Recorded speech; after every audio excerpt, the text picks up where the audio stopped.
Allez, on commence avec un chiffre assez fou.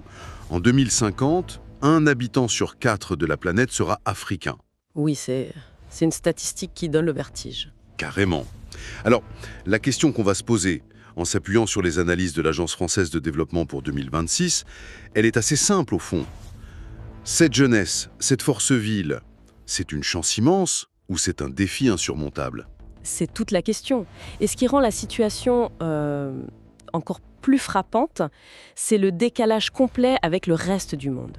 Justement, parlez-nous de ce décalage. Comment ça se situe, ce boom africain, à l'échelle mondiale? Eh bien, c'est un contre-courant total. D'un côté, on a l'Europe qui entre dans ce que certains appellent un hiver démographique. On parle d'une perte de 20% de la population active en 25 ans, c'est bien ça? C'est ça. D'un autre côté, il y a la Chine qui enregistre des taux de natalité historiquement bas. Et au milieu de tout ça, eh bien, il y a l'Afrique. Sa démographie, c'est sa carte majeure pour le siècle. Une carte majeure.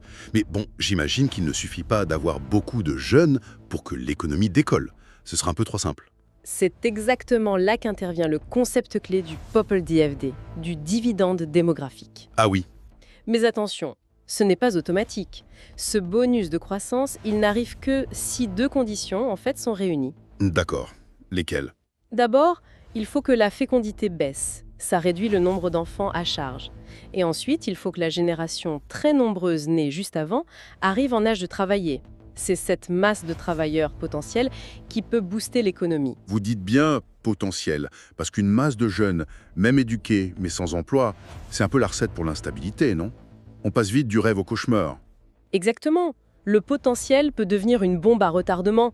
Pour que ça marche, il faut des investissements massifs. Éducation, santé, bien sûr, mais surtout, il faut une capacité à créer massivement des emplois formels. Sortir de l'économie informelle, donc. Voilà. L'enjeu, c'est de faire basculer les jeunes de l'informel, qui reste la norme, vers des emplois décents. Et cette image démographique, est-ce qu'elle est la même pour tout le continent? J'imagine que non. Pas du tout. L'Afrique, c'est un continent de contraste, il faut le répéter. Vous avez des pays, en Afrique du Nord, comme le Maroc, ou en Afrique australe, comme l'Afrique du Sud, qui sont déjà bien avancés dans leur transition. Leur taux de natalité baisse. Nettement. Et à l'opposé, vous avez des régions comme l'Afrique de l'Est, ou surtout le Sahel, qui détiennent encore des records mondiaux de fécondité. Ce n'est donc pas une fatalité.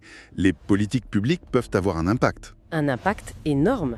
Et on a des exemples concrets. Le Rwanda ou le Malawi, par exemple. Qu'est-ce qu'ils ont fait? Grâce à des programmes très volontaristes de planification familiale, d'accès à l'éducation pour les filles, ils ont réussi à faire chuter leur taux de fécondité autour de 3,6 enfants par femme. Ça prouve qu'une action ciblée peut vraiment infléchir la courbe. C'est encourageant. Mais tout ça, ça coûte de l'argent. Et pour les emplois, il faut une économie qui tourne. Justement, pour 2026, ça dit quoi? Alors là, c'est assez surprenant, les perspectives sont étonnamment bonnes. Ah oui, Le FMI anticipe une croissance moyenne de 4,6% pour le continent. Pour la première fois, elle pourrait même dépasser la croissance asiatique. quand même. Et certains pays, comme la Guinée, tablent même sur une croissance à 2 chiffres.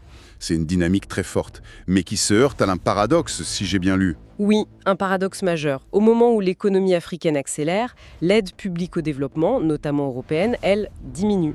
On leur demande de faire plus avec moins, en somme. C'est un peu ça. Et c'est pour ça que des voix s'élèvent pour changer complètement de paradigme.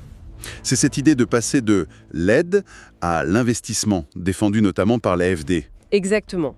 L'idée, c'est de sortir d'une logique d'assistance, qui est parfois mal perçue, pour entrer dans une logique de partenariat. On finance des projets qui créent de l'emploi, qui intègrent les enjeux climatiques. Un investissement solidaire et durable. C'est le terme. Et il y a l'espoir que la présidence française du G7 en 2026 soit l'occasion de poser ce nouveau cadre sur la table. En attendant, le message pour 2026 il semble assez clair.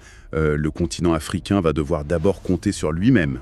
C'est toute la tension. D'un côté, un potentiel humain, économique qui est colossal, et de l'autre, des défis immenses et un soutien international qui se cherche un peu. La mobilisation des ressources internes devient la priorité. Ce qui nous laisse avec une question en suspens pour la suite. Oui, une question fondamentale. Si cette transition de l'aide à l'investissement prend du temps et que l'Afrique doit se financer elle-même, la vraie question devient: quelles nouvelles stratégies de financement, de coopération purement intra-africaine peuvent émerger pour mobiliser les capitaux nécessaires et transformer enfin ce boom démographique en prospérité ?